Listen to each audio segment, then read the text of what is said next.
And I could see how, because of the way I'm wired, I would be more drawn to having kind of like a poly vision and value set while just being with one person. Welcome to Normalizing Non-Monogamy, the podcast where we interview incredible people from across the entire spectrum of non-monogamy to hear their fascinating stories. We strive to bring guests on the show who have a healthy approach to non-monogamy. However, it's important to remember that everyone does it a little bit differently, and the views and opinions expressed by our guests do not necessarily reflect our own. Additionally, we produce this show for entertainment purposes only. Please be aware that we aren't doctors or therapists. Consult a medical professional for anything regarding your health that you might learn about on the show. Enjoy! Welcome to episode 146. We're Finn and Emma, and today we are talking to Leah. She is a relationship junkie, I would say. Well, she say. Yeah, she self-proclaimed. Say. We didn't say, she say. And she reached out to us a few weeks back, sort of in the throes of a relationship crisis. Yeah, originally, kind of. A light crisis. Yeah, a light crisis. She was sort of being unicorn hunted and was a little bit like unsure about it, reached out to us and sort of accidentally fell into... Coming on the show? Well, it wasn't an accident. She sort of accidentally fell into non-monogamy, as you'll hear her talk about. But it's a great conversation about, standing up for yourself, setting boundaries, communicating, with compassion, and really just like self-discovery. So it's a fantastic episode, and we really hope you enjoy it. One other thing about Leah that we wanted to throw out there in the intro here is that she also, a couple of years back, after getting ghosted on a date, and she'll talk more about this, but she started a Facebook discussion group around Esther Perel and her work, and it has grown to just about 12,000 members. So yeah. If it's something you're interested in, there are links in the show notes. She's doing great work and building a great community, and we love to see that. You should definitely go check it out. Hey, speaking of communities. Yeah. Emma, are you in any communities? We also have a community. Over the last year, we have grown an amazing community of over 100 people. At 0.1,000. As I like to say. 0.1,000 through Patreon. And if you're part of that community, you get to access to our private MeWe group. It's a chat app if you are not familiar with MeWe, so you can chat and communicate with everyone in the group. We also have monthly Q&As, and our next Q&A is going to be next Wednesday. That's September 30th. And if you missed next one, if you're listening to this after that, we'll have one in October as well. Yeah, we do them every month. They're not really so much a Q&A as they are discussion. Like a discussion and a chance to connect with other people. We do them twice. We do one at 9 p.m. Eastern and one again at 9 p.m. Pacific. You can join both of them if you would like. And yeah, it's just a fantastic time to connect with other people who are exploring non-monogamy. So we've been having a great time, and we love doing them every month. Yeah, we also have a women's group, and we have a monthly discussion call with that and a private chat for that as well. And it's amazing. We just had our last week, we had our last women's call, and we'll have another one in the middle of October. Yeah, those are super awesome. Mm-hmm. And we also have been doing virtual meet and greets. We'll keep this super short right now because we just did one this past weekend. It was fantastic. We had over 30 people. Yeah, we had a ton of people. It was great. Everyone was laughing, having a wonderful time. We've been doing these every month. We've got another one coming up on October 16th. So if you want to learn more about that, go to our website, normalizingnonmonogamy.com. Click on the meet and greet tab, or just go down in your show notes of your podcast player, and there will be links there. You can learn all about it. And we've talked about it in past episodes, and we'll talk about it in future ones. And just to be clear, these virtual meet and greets are open to everyone. They are not just for Patreon members. So please join us. You don't have to be a Patreon member to check it out. That is very true. Mm-hmm. One other thing we wanted to say while we were here, while we had your ear, was a huge thank you to our sponsor for today's episode. That is Alt Playground. Yes. Alt Playground is an open-minded group of people. It's a dating website where you can meet all kinds of really fun, sexy people. Yeah, it's again, as Emma said, an online dating community full of swingers, polyamorous people, open-minded people, and just a huge diverse array of people. And they are growing in leaps and bounds. Exponentially? Exponentially, yeah, there you go. They've been acquiring other dating websites and really growing their reach over the last couple of months. So we're super excited to be a part of that. And they even launched a new feature just recently. Yeah, their news feed allows you to keep up to date with their different contacts that you have on there. And they also have new events that they post and of course, naughty pictures. Naughty pictures. I put all my naughty pictures on there. Do you? Yep. It's just a feed of dick pics. Okay. I mean, it's Interesting. nice. I didn't know this about you. It's a nice. It's nice. I agree. It's great photos, but I didn't know that you put them out there. Well, I like to share them with the community. So anyway, if you're looking for that or other open-minded people, head over to altplayground.net. Sign up, check it out. We do not have any discount codes or referral codes for this. That's not how this is working. So go check it out, sign up, and we will see you over there. And you'll see a little bit of me. Yeah. You can also find links on our website. That is true. You actually won't see any pictures of my penis on this website. That was a joke. Speaking of pictures of penis on the internet, we wanted to throw one more thing out there. That's a transition. That was a solid transition. You'll see where this is going. I know. Back in the middle of the summer, we went to the online Hump Film Fest. We did. We've done it a few times in person, but obviously there's no going to movie theaters anymore. If you're not familiar with Hump Film Fest, it is hosted, created, founded by Dan Savage, one of the other smaller podcasts. You may not have heard of him. But anyway, these are fantastic. He's not paying us to say this. He doesn't even know we're saying this unless he's listening. But it's something that we found was a really great way to connect with friends. We actually did like a Zoom call with a couple of friends, and we all bought tickets and watched it together and then talked about it. And it was just a good time to chill out, relax, connect. And to be clear, it's the Hump Film Fest. It is amateur porn. It is amateur porn. Yep. You forgot User-submitted porn.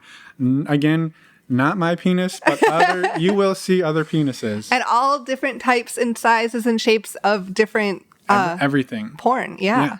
So it's pretty incredible. It's super awesome. Again, just throwing it out there because we love supporting other creators. And there are 3 more screenings of the 15th annual Hump Film Fest coming up the next 3 weekends.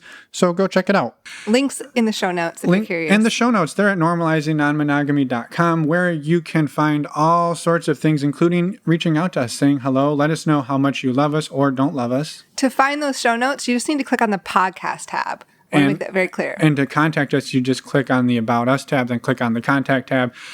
And you know what? Let's stop talking and go talk to Leah because it's a great story. Yeah, let's go. Thank you so much, Leah, for coming on the show. We're super excited that you reached out to us, and we can't wait to hear your story. So thank you for being here. Thank you, Emma. And I just want to throw out a lot of gratitude to you because when I reached out to you, I think I was in a pretty confused place, definitely uncharted territory. And you were just so thoughtful in your reply. And it was just really helpful for me in terms of better understanding the dynamics of the situation I was in. So thank you again for taking time to a total stranger to help them out. Well, thank you. I'm glad. Excuse me. I was actually, the first email response was Finn. That was me. I have to give him credit. I'm so sorry, Finn. It's okay. It's a team sport. We do. We tag team the emails. So sometimes it's me and sometimes it's him. Okay. So that was you. Okay. Interesting. Nice. I just wanted the world to know that I have some wisdom. And I used every ounce of it into that email. But no, it was fantastic to hear sort of what you've been going through. And we're excited to take some of the things that you've learned over the last couple of weeks and months and years and your life. Share them with the world. So do you mind telling everyone who is Leah? Yeah. So let's see. I'm 39. I live in Chicago, and I'm actually a really big relationship junkie. So Emma and Finn didn't know this when I reached out, but I founded and I lead a relationship group on Facebook. We're about 12,000 members from across the globe. And it's my purpose. And it's it's really like my passion. It's my passion and my purpose. I spend a ton of my free time creating events and conversations for the group. We just had Esther Perel on, the famous therapist, and she has a podcast called Where Should We Begin? So even though I'm very new to polyamory, I bring, some knowledge of relational skills to it. Yeah. And outside of that, I work in marketing, and I feel like that's pretty much enough to get started. Yeah, well, and I think it's really exciting that, like you said, you have a pretty strong foundation in relationships, love and all of that, but very new to the non-monogamy sort of aspect of it in terms of practicing it. Maybe super new. Yeah. I mean, brand spanking new. Yeah. So we would love to hear, how did you get into it? Because obviously you've done a lot of research on relationships. So have you known about non-monogamy for a long time and just now decided to give it a whirl, or did it just become apparent to you? Yeah. And you're like, well, I didn't know this existed. I'm going to go for it. I totally stumbled into it unknowingly. So here's what happened. I was introduced to a dating app actually through one of the group members who's based in Barcelona. And it's a dating app called Feeld, Feeld. And it's known for being a little bit more open to alternative sexual experiences and relationship structures. And I was kind of like not super jazzed about any of the current dating apps I was on. So I was open to giving it a try. And before I recommend anything to the group, I always want to like personally test it out myself. And so I was going to link it up in a post. But before I did so, I just wanted to feel it out. And so I set up a profile, and I actually was finding that the men I was connecting with were a lot better at communication than on other apps that I was on. So I was enjoying it. And there was a man's profile, and I wasn't necessarily drawn to his pictures. So his initial picture, like it wasn't like necessarily one that I would swipe on. But I noticed that he had listed as his interests tennis and badminton. And I was captain of my badminton team in high school. It was a huge part of like my high school experience. And it's a really like obscure random sport, right?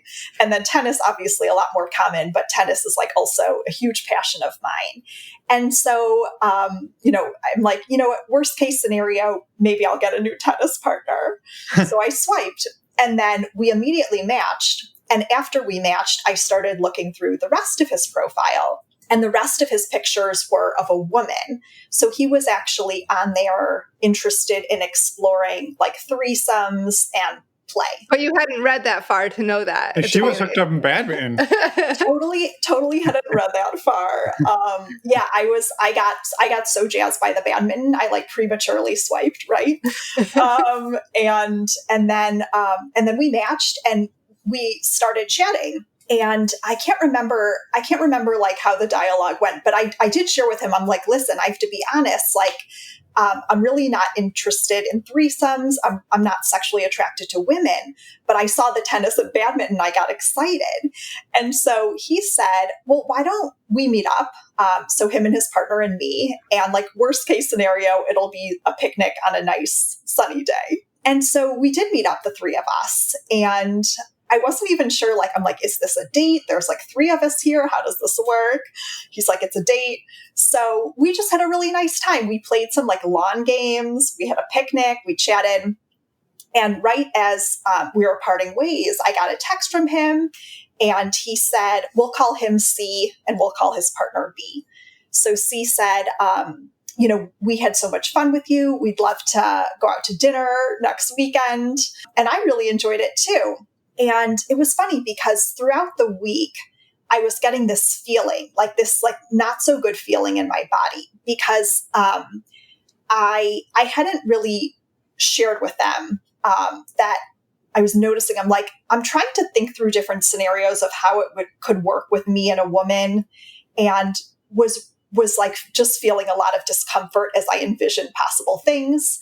And then similarly, like for me, sex is a really like intimate, sacred experience between two people. I've never really been drawn to like group sex or orgies or threesomes. And so wasn't really like feeling that dynamic either. And I remember I really love sending like video messages instead of like sending a text or even an audio message. So I sent him a video message where I just shared very candidly. I said, I've been thinking through like what's possible, and I'm just realizing I'm really heterosexual. And I wanted to just be as clear as I could with you as soon as I had that awareness before we go any further. And so, and he was just always like really appreciative of like my awareness, my self-awareness and my communication. And he said, like, it really means a lot that you're sharing this. Let's give it another go and see what happens. Him and his partner were backtracking. He was dating a woman when he met his current partner. So I think at the time he identified as poly and she identified as monogamous, but she was open to dating him while he was with another partner. And they maybe kind of like loosely dated for a couple months and then became more serious. So after they were serious, the man continued to date his initial partner for about 6 months, and then they broke up. And then since, say, like end of October of 2019, they've just been monogamous. So they've been together for about a year and 9 months, and about 10 months of that has been just the two of them.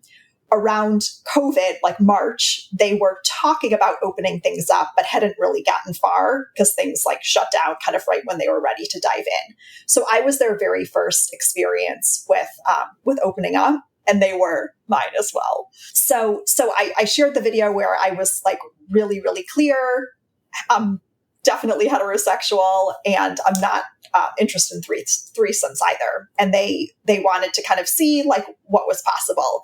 So on our second date, which was with the three of us, we ended up having a really good conversation at the end of the night where we talked about the guy, C, and I having a solo date, and his partner was really fine with that.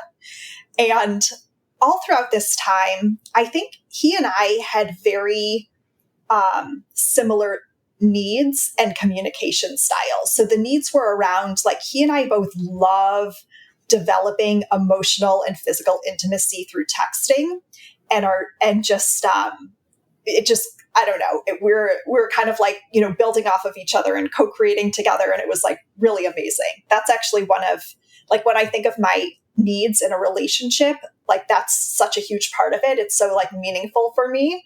And so we were developing a lot of energy through, you know, over the course of say like a month. We were messaging each other like all throughout the day, and it was getting pretty sexual, not necessarily like overtly sexual, but more just like talking about all of the things that we wanted to explore with each other and our fantasies and what turns us on, and learning about the other's fantasies, etc. And so by the time we had our first solo date, there was a ton of like energy and sexual tension built up. And also because we're not able to kiss, it's just like taking that off the table puts kind of other things on the table because we want to connect and we want to be physical, but we can't kiss. So, you know, anyway. Is that a COVID because of COVID or Yeah. because? Yeah, okay, because I didn't know if there was another rules. Yeah. Okay. Yeah. Okay. So our solo date, we met up around 5 p.m. I think it was a Friday, and we were having sushi together outside on the patio, and then we went to a park. You know, it was wonderful. It was like one of those like beautiful, magical nights that you just will remember forever. You know, great energetic connection, great conversation, great chemistry. And we ended up, I won't go too explicit, but we had a sexual act in the park that was allowed when he was with the previous partner, kind of the original partner that he was seeing while he was dating B, but that hadn't been discussed related to me. And I learned after the fact. It was tough because, you know, he and I had this really magical experience, and we both felt that way. And the next morning we were texting each other and like, you know, asking each other like, what was your favorite moment about the date, and talking about like the next weekend and what we would do.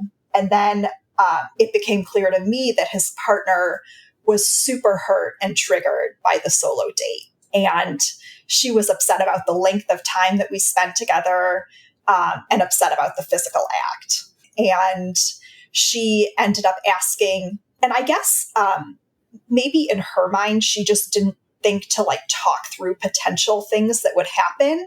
Like in her mind, it was just a first date, but in our minds, we had been building up like a month of like incredible sexting and like sharing about ourselves and intimacy, you know? Right. So I think that they didn't end up like talking through potential things that could happen, and therefore like her boundaries. And so she ended up in being hurt and triggered. She asked for 2 weeks of no contact. And she and I are pretty different in terms of our styles. So for me, when I'm in conflict, well, just generally, but especially when I'm in conflict, communication feels like a lifeline to me. Like it's really important that we talk about it, that we don't wait 2 weeks, but like we address it as soon as the emotions have died down, say 24 hours or 48 hours, that we talk through it, that it's collaborative, that I'm included. And basically what she was requesting is that he not contact me and they sorted out the two of them. And I felt really kind of like objectified a little bit, like I wasn't being treated like an equal human being with feelings, and needs. And also like really shut out and just kind of like suddenly dropped. And additionally, like I was a threat and not like a complimentary or contributing member of this dynamic.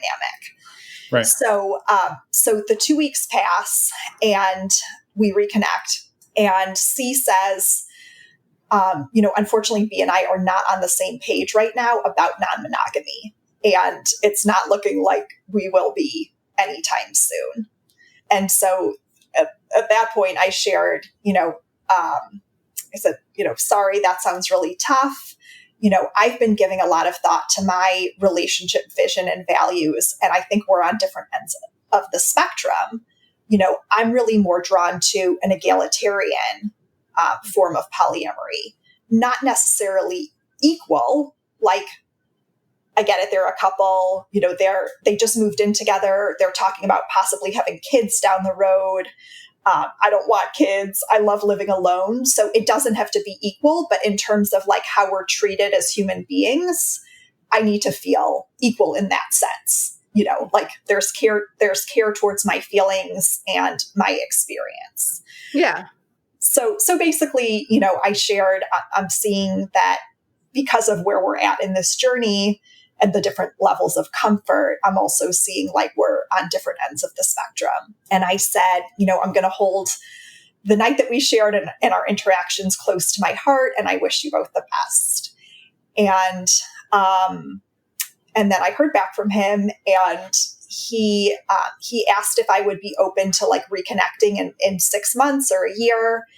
And I said, I would only be open to reconnecting if at that time you and your partner share my vision for relationships, which is much less like hierarchical, much less rooted in like rules. I actually really, I don't feel comfortable if there's a lot of like sharing, like reporting on the texts that we're sending, our sexting, our physical intimacy. Obviously, like disclosure is important, especially as we're talking about like sexual health. Totally fine with that. But I really value privacy and intimacy. To me, it's, again, I said it earlier, it's like this sacred thing that's shared between two people. And I think because of her discomfort with the non-monogamy, she was trying to calm herself with a lot of disclosure, which was like feeling like a violation of my privacy. So I shared, I would be open to reconnecting if at the time that you reach out, you and any partners you're involved with share my relationship vision. But, if that's not the case, and if you're not fully emotionally and physically available, I wouldn't be interested in reconnecting. And he was super, he's like, totally understand, if anything changes and you want to reach out, beforehand, there's an open door. So that's kind of how we ended things. Yeah. Well, thank you. Thank you for sharing. Yeah, no, thank you so much for walking us through that. And so just to be clear, like that's your only, so to date, like your only main polyamorous experience, correct? Not even main, my only one. Your only one. Your only one. But, well, and I guess it brings up the question, is it something that now that you've started to learn about polyamory and you've probably done some research and you've done some soul searching on what you want out of a relationship, do you think that it's a model that you would be interested in, and maybe perhaps different forms where you have 2 or 3 or 5, whatever the number, partners, and they may have some other partners, or, I guess there's still maybe you are another in a triad of some sort, or a V, or whatever the dynamic is. It something, long question short, Jesus. Is it something that you're interested in exploring further down the non-monogamy route? Yeah, I'm so drawn to it.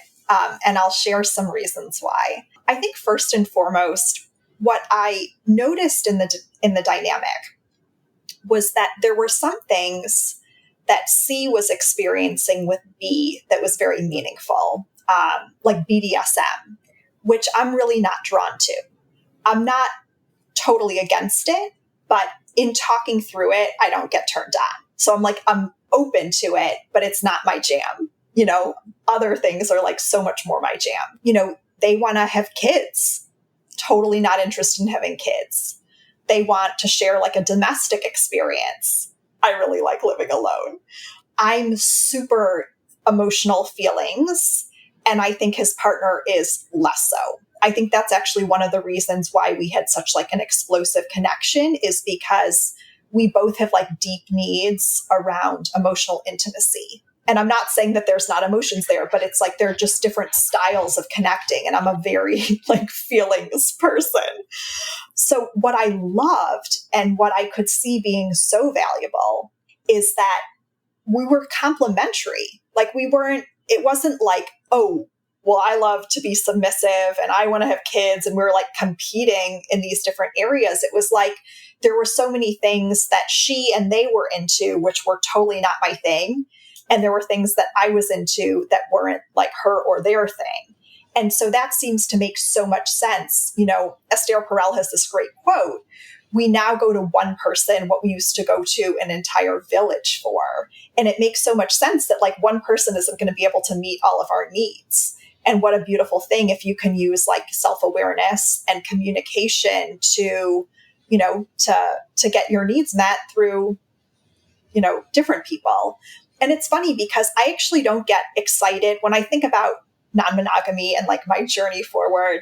I'm a lot less excited, oh, I get to have all of these partners. What really excites me, and I kind of alluded to this initially, is I love exploring relationships and relationship dynamics and talking about them.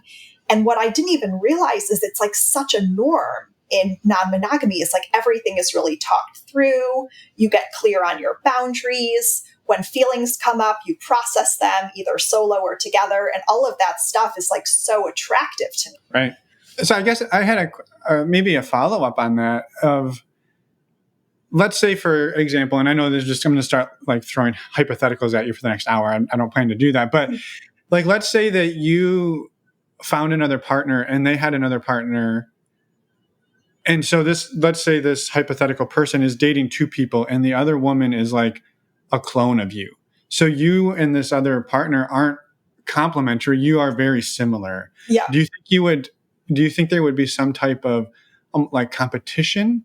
Or do you, jealousy? I guess not necessarily competition, but do you think you'd feel differently if it wasn't like she gives them all the red M&Ms and I give them all the blue M&Ms, whatever analogy we want for the offsetting? It's so hard to say. It's interesting. I don't think of I tend not to feel jealousy and comparison. And I'm not sure why it is. I do know that I'm very independent. I love a lot of alone time. And I've always been that way, like as far back as I can remember. And I just don't fall into comparison a lot. I have other stuff. Like my mom became bipolar when I was 13. And so we went from like incredible connection to like really volatile connection. And so for sure, like sensitivity around intense connection and it just dropping off, if that sounds reminiscent of what happened, that's like right. A very triggering experience for me. So I have other stuff that's like really sensitive, like we would call it like a core wound, but the jealousy and comparison less so. So I'm trying to think through, like, so let's say, so it would be my partner, like my metamor, right? Like my partner. Okay. And she was just like me and she like loved pole dancing and she like founded a relationship group that she runs. I don't know. To me, like that's awesome. Like, let's go pole dancing together. Let's like, interview each other on our groups. I don't think that that's a place that I tend to go. And we all have our stuff. And I just don't think that that's like a really sensitive spot for me. Yeah. Yeah, no, I was just curious because you talked about like how you saw it from the aspect of we had complementary things that we were giving to this sort of middleman. And it's a weird And way when to- someone's the same or very, very similar, it can bring up For sure. Yeah. jealousy or like the competition. And who knows, like maybe I would, but kind of in thinking through it, I think of more like, oh, like we'd be great friends then, you know? Yeah. Right. Do you see yourself ever having multiple partners yourself? Yeah. It's so like, who knows, you know, it's so hard to tell. I actually had a really good conversation. So I've just started to date kind of as a solo poly persona. And I had a great conversation tonight with a guy. It was funny. He was saying that he considers himself monogamous, but his ex, they broke up because she moved across the country, was polyamorous. And so through that, he had read like Ethical Slut and dove into some other things. And I think he's open to it. I have no idea. I tend to feel deeply, and I could see how, because of the way I'm wired, I would be more drawn to having kind of like a poly vision and value set while just being with one person. But who knows? You know, that's kind of like I just feel like this whole experience has opened up so much in terms of like connection, in terms of like my own self-awareness. So I feel like really anything's possible. And maybe I'll do like in 6 months, I'll do like a part 2 and I'll let you know. Yeah. Yeah, no, I love that. And I think it sounds like, you know, for you, and this is something that we've talked a lot about, is like the polyamory, and it's really a mindset, and it's a set of communication. Like there's things that come along with it that are more than just you have multiple partners. Like there's so much more to it than that. And that you're really keyed in on, like, I found that the communication was better, and that the consent was better, and that all of these things were better because they were like, they weren't hidden. They weren't swept under the rug and assumed. You just talked about them openly. Yeah. I really see it as almost like a philosophy where, you know, so often in like in conventional culture, in the way that movies and TV talk about relationships, it's like the you complete me or you're mine. You know, there's this like possessiveness. And I've just never resonated with that. You know, we're independent people, and we can obviously like complement each other's lives and bring like so much pleasure and, you know, deepen our experiences together. But the idea that like someone is my possession because they're my partner feels like really uncomfortable to me. And it always has. Yeah. I quoted Esther Perel before, but I'll quote her again. She says, our partner is always on loan with the option to renew, kind of like a library book. And that's like really how I think of it, is it's like it's a choice and a commitment every day, you know, to choose the other person. Yeah. I'm just curious too, in any of your previous relationships, did any of this ever come up or just be discussed or anything? None. Nothing. No, in fact, it's interesting because my last relationship, I wouldn't call this a relationship, obviously, but my last really meaningful relationship was with a man. We started out dating, and I don't know what his experience was. For me, there was no physical chemistry. It was actually like negative physical chemistry, if you will. And yet he has such a place in my heart. I connect with him so deeply on like a soul level. And about 3 months in, I shared, I gave it like as good a shot as I could, you know, and was very open to trying to see if we could develop the physical chemistry. Wasn't there. And so, you know, I shared that with him as delicately as I could, and also shared how meaningful our connection was to me. And I had mentioned to him, would you be open to exploring consensual non-monogamy? And that horrified him. And I think the reason why is his dad was a chronic philanderer. And so his association with his father is just like infidelity, cheating, so many women, so many partners. And I think because of that, he was not open to it, you know. But in doing a lot of reading about polyamory, it's actually super common for people to have a partner, maybe it's even a nesting partner, it's not a sexual relationship. It's because of their bond. And so if this person that I was just talking about had been, open to that, would have loved to explore that with him. Unfortunately, he wasn't. So that kind of momentarily came up in that relationship. But other than that, no. Yeah. So you had been because you've studied relationships and everything, you've been aware of non-monogamy, but you maybe haven't dove into it as deeply as you have the past few months. Yeah. I don't know what it is. If it just kind of never occurred to me, or maybe I wasn't ready for it. That's okay. Yeah. Well, what are some of the things maybe that you are really excited to explore with it? And on the flip side, maybe some of the things that you're a little concerned about, you've gotten a little bit of a taste of how it can maybe not go the way you hoped. But are there other things that you're worried about or that have come up now that you're oh, now I got to watch out for this and that? Yeah. So it's interesting. I was listening to a multi-amory podcast episode on, this is so dorky. This just shows how much I nerd out on this stuff. It was on cognitive biases in relationships. And they talked about this phenomenon called reactance, which is the tendency when we have our personal freedom in some way diminished. Let's say it's through a rule or through another person.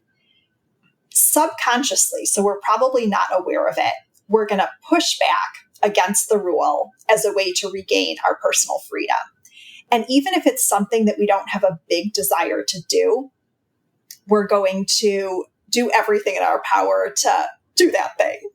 And again, it's often not on a conscious level. And so what's interesting is, I've been doing a ton of reading and listening and learning about rules versus boundaries versus agreements and how to structure relationships. And what I was noticing is in my dynamic with this guy and this couple, every time we would talk about a sexual act that we wanted to do together, he would say, I just need to run this by B. And I remember every time he said that, it was I had a really negative reaction. It almost felt like a parental experience where I was, a teenager and I have to check with mom before I get to, drive to my friend's house, but it was about my own body and my own pleasure. And so one of the things I'll definitely be keeping an eye out for is, the idea of rules that are imposed to control another person's behavior versus sharing boundaries that put limits on my own. So my sense is people who are newer to non-monogamy are going to veer towards rules because the sense is you want to protect the existing couple. And one way, there's this illusion of protection with rules, although we know that, anytime you're involving people in feelings and sexuality, rules pretty much go out the window pretty fast. And so, yeah, I'll definitely be looking for people who are clear on their boundaries and are less so looking to impose rules on a new partner, say a third, and rather are able to articulate, here's what's okay with me. Here's what I'm comfortable with. Here's what's not. Here's what I do personally when this boundary is violated. So, for example, an easy example would be around sexual health. I'm not comfortable with my partner being fluid bonded with anyone besides me. And if I learn that happens, then I will use protection with him. Something like that, where it's the locus of control is within you. Right. Well, I was on that sort of along that same vein. If in this situation that you were in, if he had come to you and said, here are, my partner and I have talked about the things that we're both comfortable doing, and she would prefer I not have, vaginal intercourse with another woman, whether or not it was protected or unprotected. So we're allowed to do everything up to that point. Would that still for you be a sort of a warning sign, right? Because he's coming to you ahead of time and saying, these are our limits, these are our boundaries. It's not, hey, I'd love to do this. Okay, let me go check. Yep, she says I can do that. hey, I'd like to do this thing. Let me go check. I can do that too. It was coming to you ahead of time. Would that be a different outcome for you? I have so many thoughts about this. So the first is I feel strongly that I need to be included in conversations. So of course the couple can discuss solo, what's comfortable, what's coming up for them. But at some point, it needs to stop being like this middleman situation.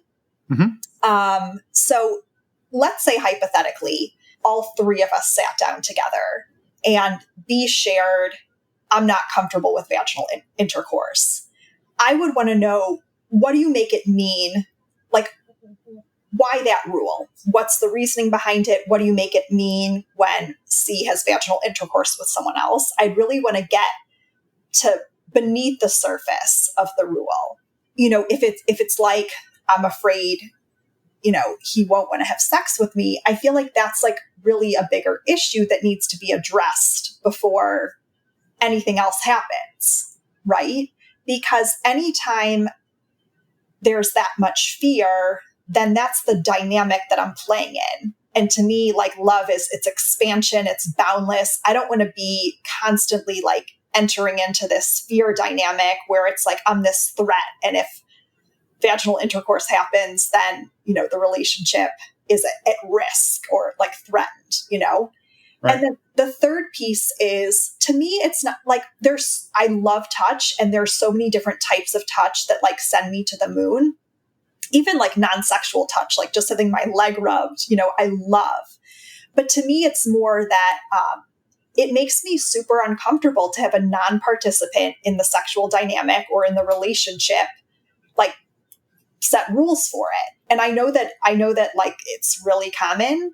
It just makes me uncomfortable. And it's at that point, it's not even about vaginal intercourse, because there's so many other things that are enjoyable to me. But it's about the fact that like rules are being imposed on my body and my pleasure. It's just so foreign to me. It's not something I would ever want to do to someone else. It feels really dehumanizing.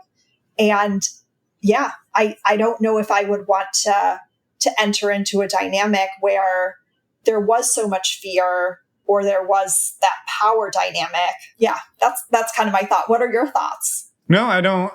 I was just kind of really curious on that, because one could even draw the parallel and say, well, that's no different than you saying you don't want your partner to have unprotected sex with one of his other partners, right? It's the same. It's imposing a rule, and it's for your safety in that aspect. But the other woman could be saying, well, vaginal intercourse, makes me feel the same way that I see. Unprotected sex makes you feel. I mean, if she said, let's say she had like an immunodeficiency and was very at risk, if it was like related to like a really valid health thing, for sure.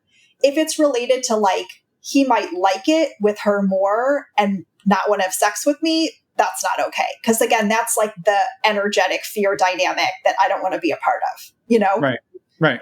Yeah, no, that's fair. And I was just kind of curious, and this isn't like, well, what about this? What about this? What about this? I don't want it to seem like I'm like interrogating you. I was just curious, because, I think these are things that a lot of people come up against. Yeah. And then you start having to ask yourself, like, what about this situation? What about that situation? And really determine what you're comfortable with. Yeah. And a lot of times you don't even think about that situation until you're in it. And then you're like, oh shit, I didn't ever think I'd be here, sitting at a table with two people where he's having to ask her if he can do this thing with me. Like, that's probably not something you imagined would ever happen, 6 months ago. Yeah. It's so weird. It feels so weird to me. And I would even say, like, again, it's not about the sex. I think it's really two things for me. It's the fear, and it's the someone telling someone else what they can do or can't do with their body. Right. It would be the same thing if let's say one of the rules was you're not allowed to like touch her leg during dinner. Like it'd be the same thing. It makes me super uncomfortable just from an autonomy, like from my freedom, my sovereignty, which is like such a huge part of the human experience, feels super uncomfortable to me. Yeah. Right. I think that makes a lot of sense. Yeah. Yeah. Well, and I guess on the flip side, what are some of the things that you're like, now that you've dipped your toes in and you've done a whole bunch of research on it, what are some of the things that you're really excited to explore about it? Really excited to explore just like talking through what comes up for people. Yeah, I love that. I love talking about sounds like feelings. more of the conversation, like a lot, just diving deep into some of the new conversations. Yeah, what's coming up for you? What are you nervous about? What are you excited about? How did that feel for you? Yeah, I think that's the main thing. Right. Yeah. I was just going to jump back to the other couple and almost give them a little bit of credit on the sense that, it sounded like he communicated very well with you, right? So one of the things, maybe backing up even further, that I've talked about, or that we've talked a lot about, is the term unicorn hunting. Yeah. And there's a lot of people who absolutely hate it. They say it's the worst thing in the world and it's unethical and all. And we've always kind of come at it from a perspective of like, if everybody in the relationship has their sovereignty to do what they want to do, yeah. and they're informed and they know what's going on, to us, there's not a huge issue, right? And in this case, this was a very clear cut, like they were they were looking for a woman to have threesomes with. And then they said, well, maybe we can fit her into our box anyways. And then when it was clear you weren't getting into their box, it was like, well, maybe we can try to fit into her box. And then that clearly didn't work. Right. But I think throughout the whole thing, he communicated very clearly and came back at the end and said, like, hey, you have to do what's good for you. I'm going to do what's good for us. And like, we're just not a fit right now. So there was no manipulation. There was no trickery. It was like, we're going to try it. Didn't work.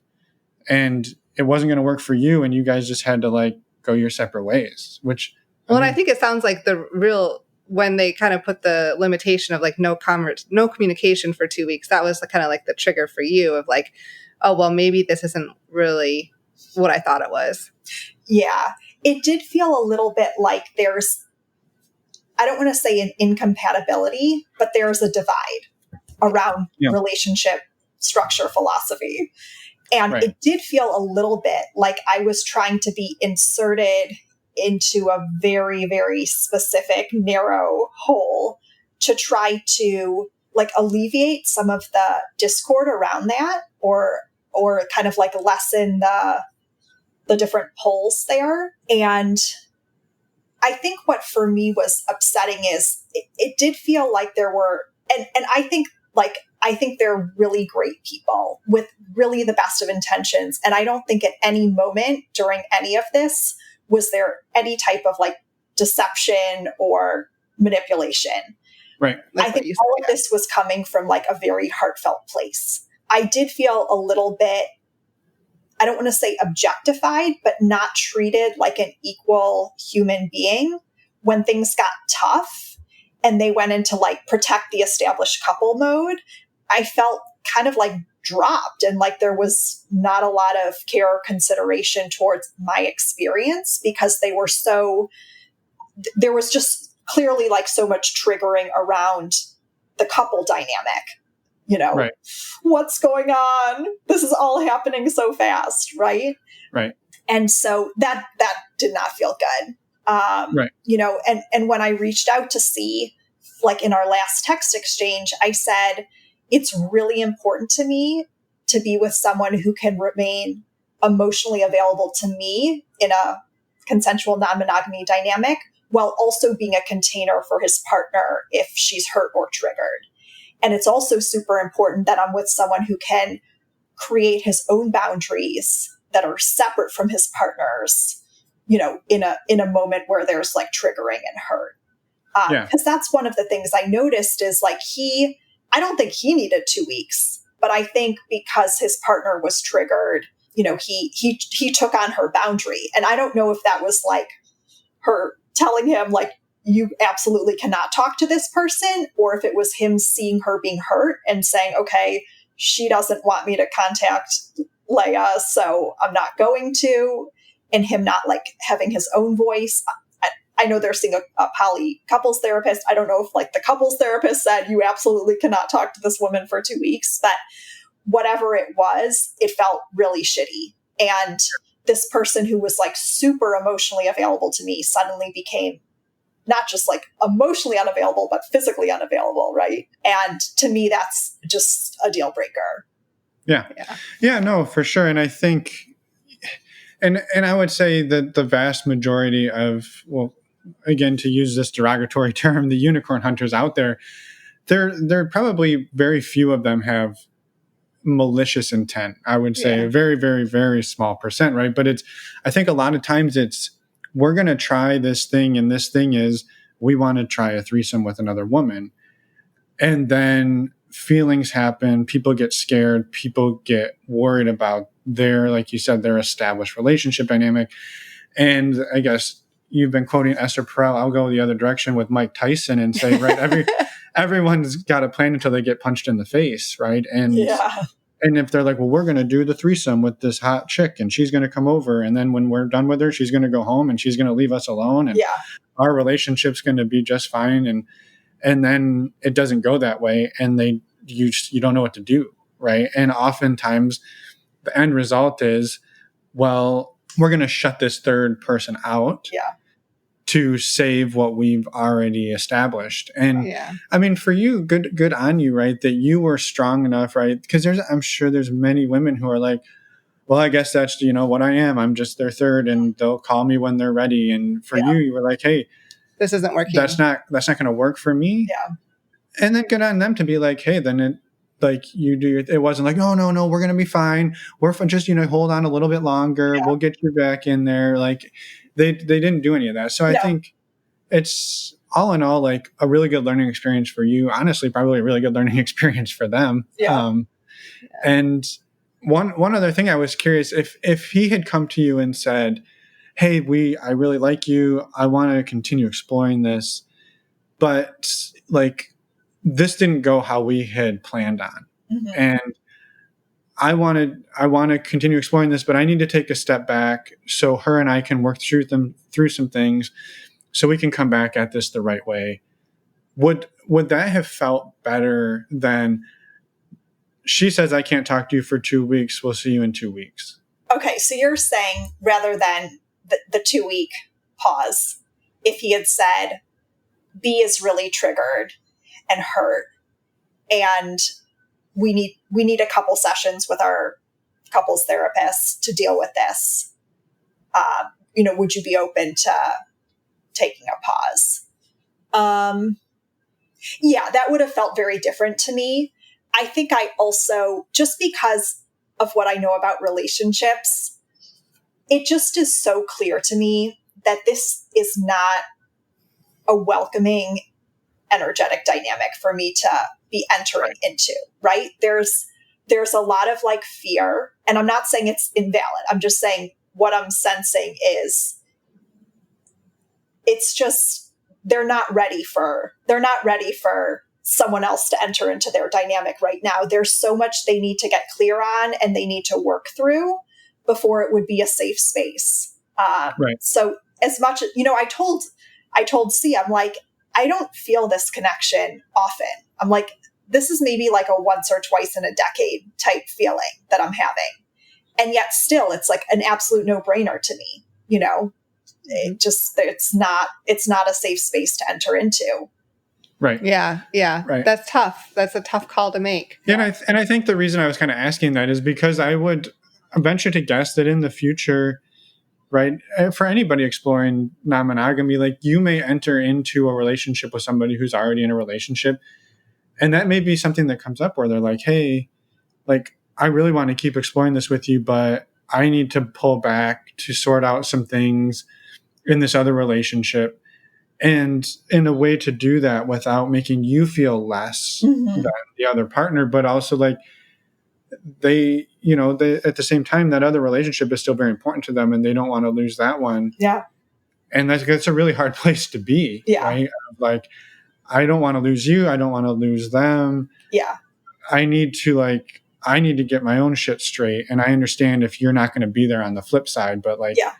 I can't pretend. And maybe it's delivery. I feel like that's kind of what he did or was trying to do. I think, he was trying to create that space for reentry. And I shared that I saw us having like pretty different relationship visions. Yeah. And that's when he said, would you be open to, he said to me, would you be open to reconnecting in 6 months or a year? And I know myself. And if I have strong romantic and sexual feelings for someone, I can't go from that to be friends. That's like a very inauthentic elephant in the room type experience for me. And so that's when I said, like, if you're open emotionally and physically for connection, definitely open to reconnecting. If it's just because we had a beautiful connection and you want to stay in touch with me, but you're still with this partner and she's not open to non-monogamy, no, that's not a fit. Right. Yeah. Yeah, for sure. For sure. Well, thank you so much for sharing so much of that relationship too. I think that it was only like your only non-monogamous experience, I think it was super powerful and had a lot of twists and turns that I think, we touched on a lot of really important pieces of it. So thank you. Yeah. Thanks to both of you. Yeah. Well, was there, any other thoughts that you had on, as you start to go back out there and look for other people?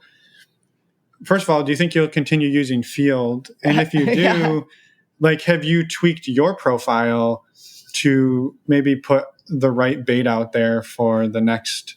Or have you tried any other dating apps or websites? Sources. So I definitely updated my Field profile. So I'm identifying as solo poly. I would say there's not massive familiarity on Field. There is like greater self-awareness than other dating apps, but I still think that a lot of people, when they're on dating apps, don't even read the profile. It's pictures for the most part. So even if you do have someone who reads the profile, 50% chance they'll know what solo poly is. That's fine. And then I've joined a couple discussion groups on Facebook about polyamory that have been great. And what I learned, to my surprise, is that OkCupid is actually really the front runner in terms of non-monogamous dating. And they even have specificity around monogamous or non-monogamous. And I haven't been on OkCupid probably for 20 years. But I did restart a profile. And, the gentleman that I mentioned earlier was someone who I met on OkCupid. And, making connections and there's a lot of responsiveness, which is nice. So yeah. And in terms of lessons learned, I'm really early on asking people, what draws you to non-monogamy? How do you structure your relationship? Questions like that will give me a sense. And people are really detailed and really self-aware and that's been great. So just what I've noticed is in monogamous dating, kind of getting to those questions would really, I don't know, maybe turn people off or be kind of outside the norm. Whereas in non-monogamous dating, it's totally the norm. So that's really refreshing. Right. And then, being able to ask about veto power and is it a hierarchy-based relationship and is it a primary partner? Is there what agreements do you have? Is it ongoing permission? Just kind of getting clarity on what dynamic I'm stepping into. And it's interesting because I've been really listening to a lot of podcasts, and what I've heard is a lot of people stay away from couples that are in their first 2 years of opening up, because there is a lot of opening and then closing and then sorting through feelings and then reopening and then something else happens. So that was really interesting to hear too. And just something to consider as well. Right. Is dating somebody in a monogamous sense something that you're still open to, or have you jumped off the monogamy train and you're full on non-monogamous or bust from here on out? To me, it's more of a philosophy. So, for example, the guy that I was chatting with earlier today, who said he identifies as monogamous, but he's read Ethical Slut and he's had partners who've been open to it, and some elements really resonate with him. Great. Right. I don't need them to like have 10 partners, you know, but it's more of a philosophy that like your partner isn't yours, you know, it's a choice. It's a conscious choice that you make every day in choosing them. Like things like that really resonate. And, you know, I shared with him tonight, like not looking to have kids, like really like living alone, like not totally against marriage, but also like don't dream of, you know, having a wedding every day. So I'm finding myself like being like really just forward about that earlier on. And I think it will either resonate with people or it won't. And if it doesn't resonate, great. And if it does, great. Yeah. No, I love that. Yeah. No, I do too. Is there anything that we haven't talked about that you wanted to talk about? And we also wanted to give you the opportunity to maybe talk about your Facebook group a little bit and the community that you've created, and maybe how people can find it, join it, be a part of it, even though it's not necessarily non-monogamy specific. Again, we're not like shut down to anything that's not non-monogamy here. Yeah, so totally. Just if it's a resource that helps people, we'd love to put it out there. Great. For me, one of the big lessons learned is I feel so self-honoring in how I handled this situation. I think that for quite a while, I've had strong self-awareness and good boundaries. I think where I haven't showed up for myself as well as I would like is when I have felt really strong connection, which I'm just someone, I don't feel that super often. And when I'm with someone who's like deeply meeting my strongest needs that tend not to be met, which are like emotional intimacy, physical intimacy, like really great communication, it's been hard for me to like, as soon as I see that it's not going to work, that I share a boundary and they're not able to honor it or whatever it might be, that I've ended it immediately. Or exited the dynamic, or however you want to say it. And I did that in this situation. And there's, as painful as it can be to feel the sense of loss of someone who, was really just like exploding your world in so many good ways, there's no better feeling than like honoring yourself and your needs and not self-abandoning to save a connection that's really meaningful for you. And so I would say to anyone who's going through a similar situation, whether it's polyamorous or monogamous or early stages of dating, that there's just so much value in being aware of your needs and being able to show up for them. So that's a huge lesson and a really beautiful moment that came out of all of this. Yeah. Thank you for sharing that. Yeah. And doing that, I mean, that's easy to do, right? If like the connection isn't there or whatever. But if you're like, if everything's off the charts, except for this piece, then you're like, fuck, hard. I don't want to do this, but I'm going to have to do this. Yeah. And it's been cool because I've been sharing the story in this group that I started on Facebook, and it's been so fast. It's a very engaged, curious, open, vulnerable community. And I've been getting so many DMs from people who are trying to show up for themselves and have boundaries and struggling and asking for my advice and like asking me to like craft a script for them to communicate a boundary with a partner, which is all stuff I love. Like I dork out on that. But it's amazing. Like there's so much power in sharing your story, and from a place of both like vulnerability and self-awareness and self-honoring. And so I would also encourage anyone, if you've had an experience, like find a safe platform to share it and use your story to be like of service or to inform or inspire others. Mm-hmm. Yeah, for sure. And I think too, the other big piece that comes out of that is people saying, yeah, me too. Yeah, I've had this. And you realize that you're not alone and that you're not crazy, right? Yeah. Like those are really powerful things to learn about yourself in a very hard situation. Yeah. And my question, I'm curious, like, what drew you to start that? Oh, the group? Yeah. I have to share two other insights that have been really interesting. So okay, you can do that first. Yeah. Okay. In me sharing my story within the group, number one, there have been some people who are in B's situation. So they are in a couple that's trying to open up, and the woman is getting really triggered, or let's say the guy's getting triggered too. And so they've shared how impactful it is to hear my side or my experience. And I've really appreciated, because I have a lot of like, not close relationships, but I know and care about these people. So when someone I know and care about shares this experience, it allows me to be more empathetic, which I really appreciate. And it's also really interesting because it's really only in the last month that I've been like exploring and talking about polyamory. But, I just booked a Facebook Live with, her name is Ellie Sheff, Dr. Ellie Sheff. She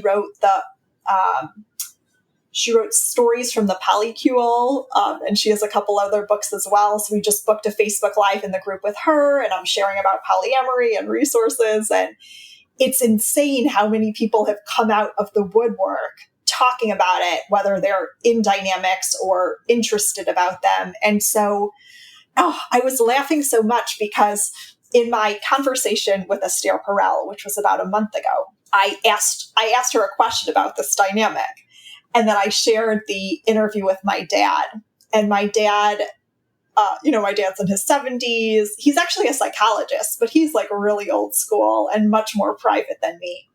And he said, Leah, I'd be careful about sharing this private personal information about you on the internet.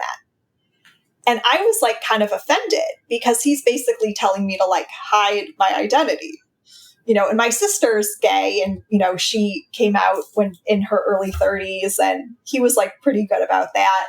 I think he has some beliefs about polyamory, some like negative beliefs. So it was just interesting to hear. So there's just been like this beautiful ripple effect of like vulnerability and sharing and curiosity. The group is called the Esther Perel Discussion Group on Facebook. We talk about infidelity. We talk about eroticism, desire, relationships, dating, masculinity. So it's very safe. There's no shaming. There's no judgment allowed. We have a zero tolerance policy around that. And it's about 12,000 members from across the world. We often do Facebook Lives. We have a free women's group that we do weekly Zoom calls on Saturday about relationship topics, which has been magnificent. And yeah, you're welcome to join us on Facebook. I also have a show called Song Therapy, where we unpack the relationship dysfunction in popular songs. So I think I provided a link to check out some of those episodes as well. And if you're going through something similar, you're always welcome to DM me on Facebook. I'm still a newbie to this, but I've started to create like a whole compilation of resources, some of my favorite podcast episodes, blogs.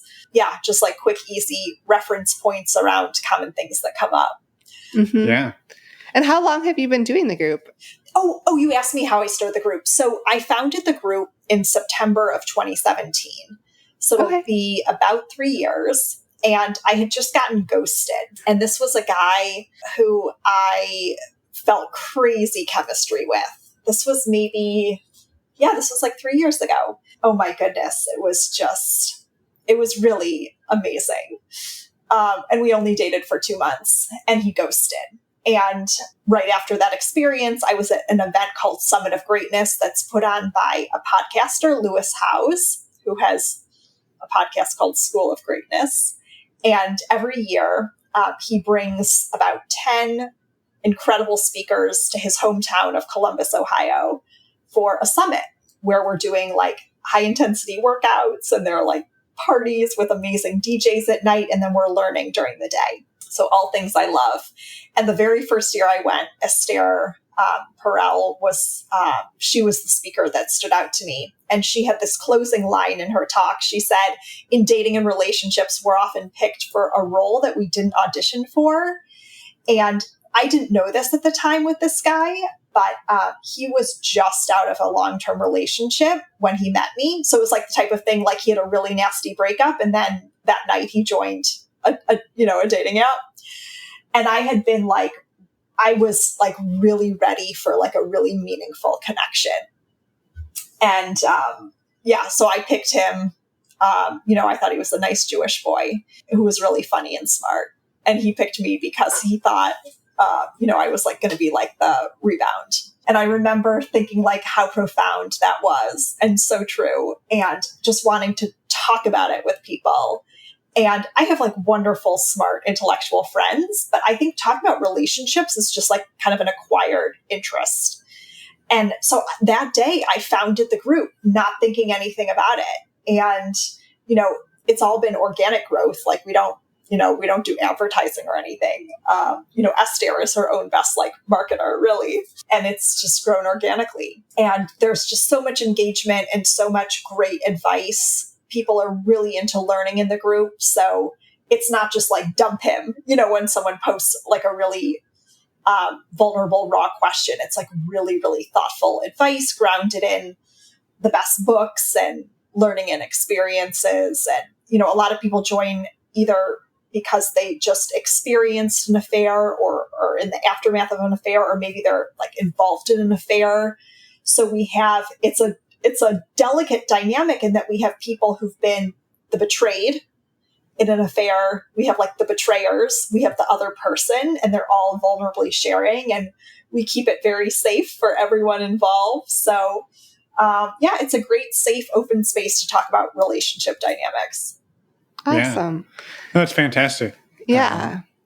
And thank you so much for doing all that work and for putting that out there, because it is very important. And obviously people have found you, and that's amazing. So, and found each other in that group. Yeah.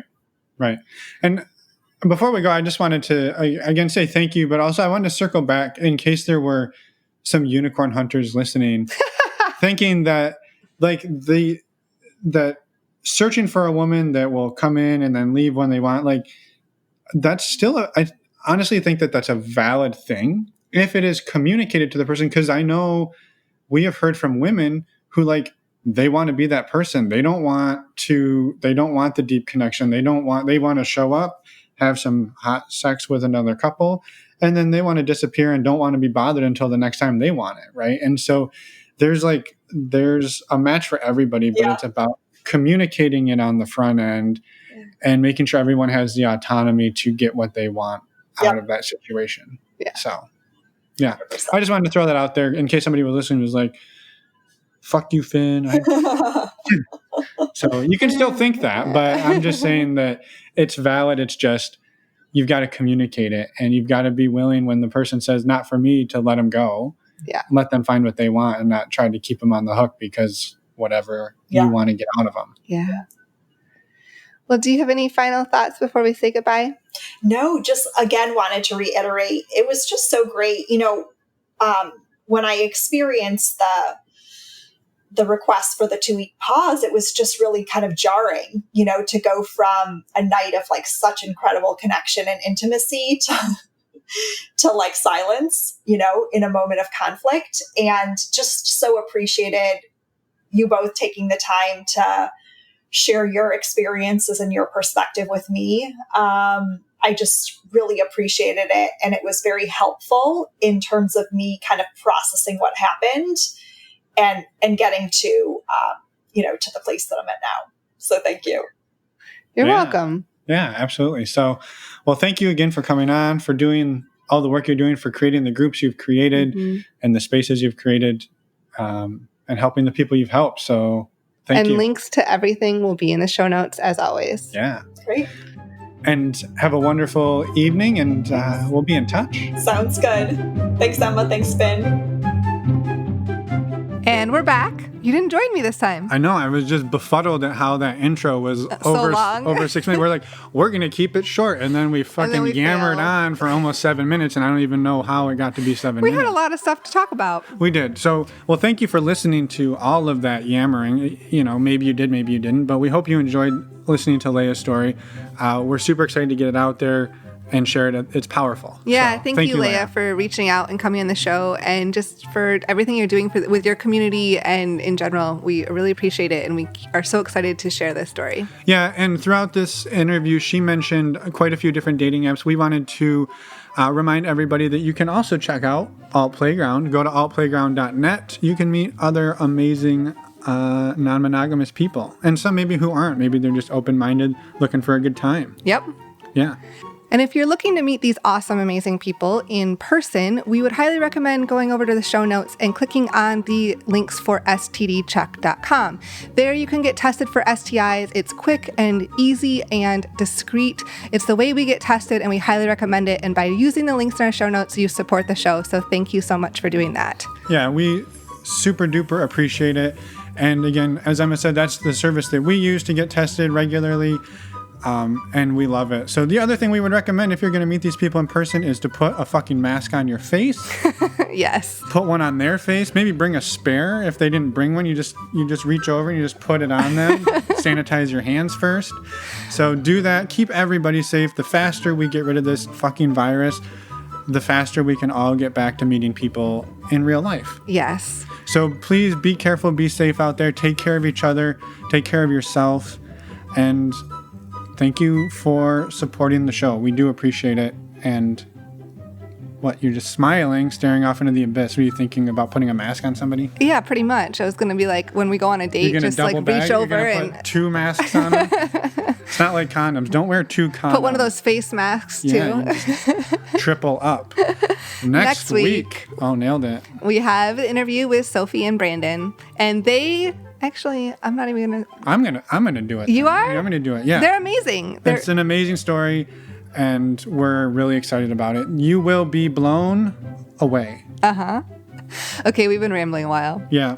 Thank you so much for listening, and thank you, Leah, again for coming on the show. And we'll see everyone in a week. Yes, ma'am. Have a good week, everyone.